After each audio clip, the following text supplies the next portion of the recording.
You probably remember in my collabs video, I'm very proud of this thumbnail by the way, that I believe that the best collab in the game is Rapdog.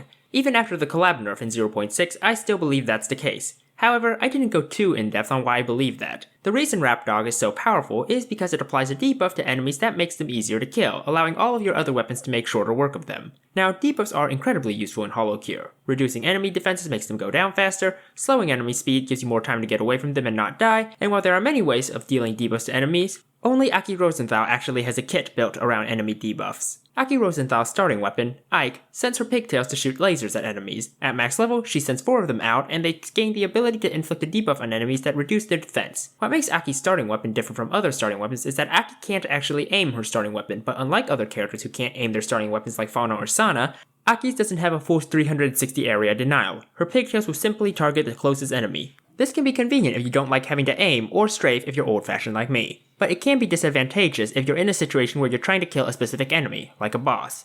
Just something to consider. Aki's special attack, Shallys, summons a storm of rose petals from the bottom of the screen which travel upwards in a tornado pattern for 6 seconds. These petals deal only half of Aki's damage, but they also heal Aki for 20% of her health per second as well as inflict a speed debuff on enemies. It's a very versatile special, as it can be used as either a health saving measure or as a way to clear out enemies. While its damage seems low in a vacuum, its effective damage is actually much higher due to Aki's main skill. Aki's first skill, Muki Rose, makes it so that when an enemy is afflicted with a debuff, they have a chance to take damage. This skill is the linchpin that ties Aki Rosenthal's entire kit together. Nearly everything else in her kit is meant to inflict debuffs onto enemies, and then Muki Rose will damage the enemies. The skill can hit a debuffed enemy multiple times, and the more debuffs an enemy has, the more damage they'll take. However, it should be noted that only debuffs that have icons will actually proc Muki Rose, so while debuffs from weapons like Rapdog or Frozen Seas will proc Muki Rose, things like freezing enemies from Snowflower Sake or lighting them on fire from Mikorone won't. The debuffs that will proc Muki Rose are the attack debuff, the defense debuff, and the speed debuff. Aki's next skill, Aromatherapy, makes it so that enemies that are close to Aki, 150 pixels, have a chance to be inflicted with a debuff to their attack, speed, or defense. This mostly serves as a way to proc Muki Rose in the early game, and outside of the weaken stamp is the only way for Aki to inflict the attack debuff on enemies. But the skill becomes irrelevant in the later parts of the game once you get a few debuff inflicting collabs online. Aki's last skill, Belly Dance, is the only skill that has nothing to do with debuffs. When Aki is moving, she will gain 1 stack of Belly Dance per second, and when she stops moving, she will consume all the stacks and inflict a burst of damage that hits all enemies on the screen. At max level, that burst deals 40% of her attack for each single stack of Belly Dance she acquired. This skill can deal the highest amount of raw damage in a single attack in the entire game, but it's not as awesome as it sounds. While it is without a doubt quite powerful, as you can one-shot bosses with it, you are essentially playing with only 2 skills whenever you charge up Belly Dance, and it is possible to overcharge the skill and waste damage. You need to be able to weigh when it is optimal to release the skill in order to not waste damage points, and then you need to spend more time moving in order to regain stacks. Or you can just charge stacks until the final boss. So Aki's kit clearly revolves around debuffs, with Muki Rose damaging enemies based on how many debuffs they have. As such, getting collab weapons that can inflict debuffs is essential. Frozen Seas and Broken Dreams can inflict the speed debuff on enemies, and Rapdog can inflict the defense debuff, making them optimal collab picks for Aki. In addition, you should get the weaken stamp as well, since it can inflict 2 debuffs with the attack debuff being a hard one to get. For items, I strongly recommend Beetle, since it will not only raise the damage of Muki Rose, which is Aki's main source of damage, but it will also raise the damage of Belly Dancer.